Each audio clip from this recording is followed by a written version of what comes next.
Good afternoon 8th class. बेटा आज हमारी कविता अगली, जिसके कवि हैं नरोत्तम दास और कविता का नाम है सुदामा चरित।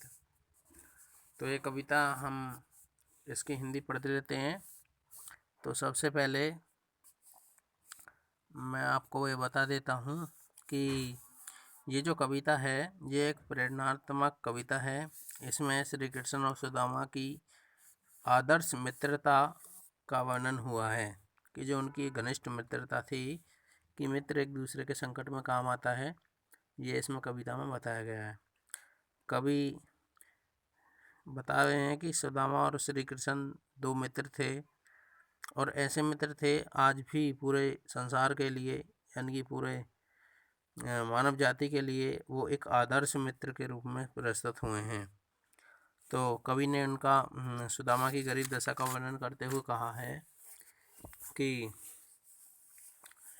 शीस पगाने जगह तन में प्रभु जाने को आही बसे के ही गिरामा, धोती फटी सी लटी दुपटी अरु पाए उपानह को नहीं सामा, दवार खड़ो द्विज दुर्बल एक रहयो चकिसो वसुधा अभिरामा, पूछत दीन दयाल को धाम बतावत अपनो नाम सुदामा।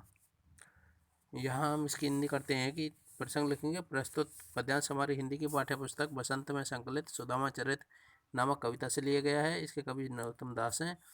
उन्होंने जो सुदामा की दीनहीन दशा का सुंदर चित्रण किया है, ये लिखेंगे।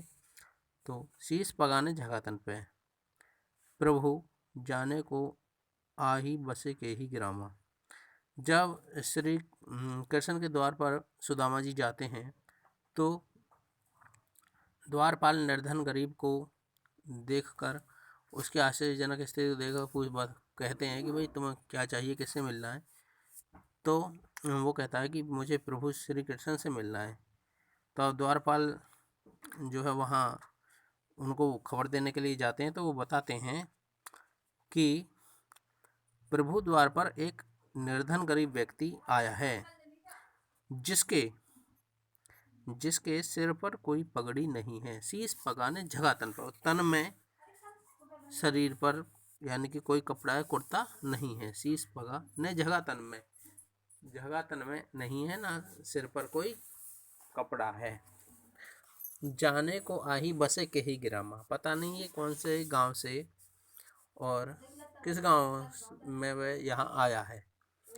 धोती फटी लटी दुपटी, अब यहाँ क्या है, उसकी धोती फट चुकी है और लट पड़ी हुई है, यानी कि बहुत खराब स्थिति धोती की। अरु पाए उपाने को नहीं सामा, और पाँव में भी कोई जूता चप्पल आदि नहीं है। द्वार खड़ो द्विज दुर्बल एक, ओके, वह निर्धन कमजोर द्वार पर खड़ा हुआ है। रहयो चकीसो वसुधा अभुरामा, और वह सुंदर धरती को बार बार निहार रहा है। पूछत दीन दयाल को धाम, और हे प्रभु वह आपका महल के बारे में पूछ रहा है और अपना नाम सुदामा बता रहा है। आ गया होगा बच्चों समझ में। तो इसमें हम विशेष लिखेंगे कि कवि ने सुदामा के दीनहीन दशा एवं करुणापूर्ण स्थिति का वर्णन किया है। भाषा सरल सहज भावपूर्ण है और इसमें कविता गाई जा सकती है। दूसरा, कवि ने यहाँ पर सामान्य बोलचाल के शब्दों का प्रयोग किया है। दूसरा देखिए, यहाँ पर आगे पढ़ते हैं। ऐसे बेहाल बेवाइन सो पग कंटक जाल लगे पुनि जोए, हाय महा दुख पायो सखा तुम आए इते न किते दिन खोए।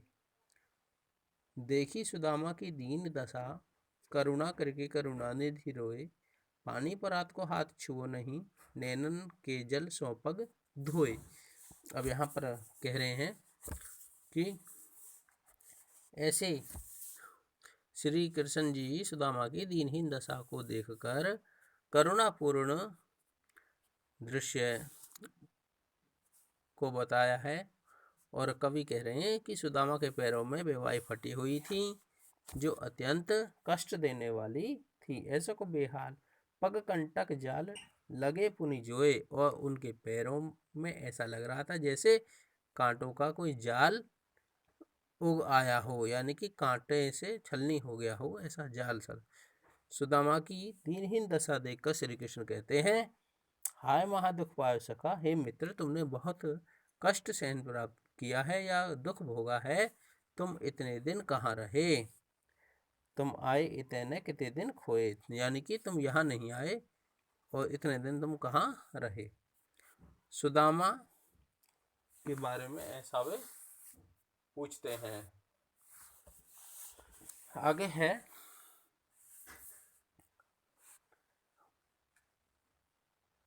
देखी सुदामा की दीन दशा, करुणा करके करुणानिधि रोए। इस प्रकार सुदामा की गरीबी की दशा को देखकर करुणा निधि, करुणा के सागर श्री कृष्ण करुणा करके, यानी कि उन पर दया करके, उन पर उनकी करुण स्थिति को देखकर दया करके फूट फूट कर रोने लगे। पानी बरात को हाथ छुओ नहीं, नैनन बात करके चाचा को फोन। हेलो।